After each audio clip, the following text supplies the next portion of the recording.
Welcome to my That Muffin Art channel.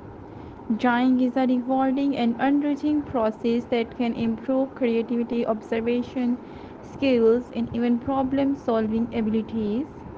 Here is a beautiful drawing and sketching of a painting. It encourages you to really look at the world around you.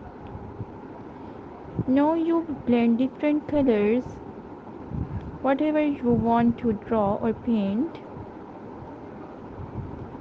Then all the colors blend in different shading.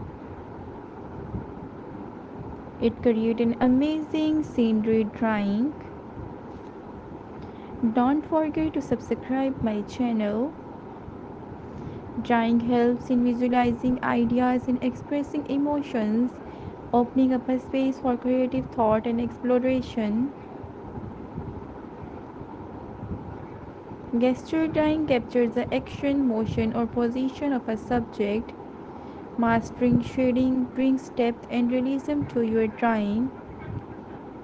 Arrange everyday objects like a cup, fruit, or books and draw them from life. Focus on proportions, shadows, and textures. Use a grid to break down a reference image into smaller sections. Start experimenting by drawing simple shapes and turning them into more complex ideas or characters. Thanks for watching this video.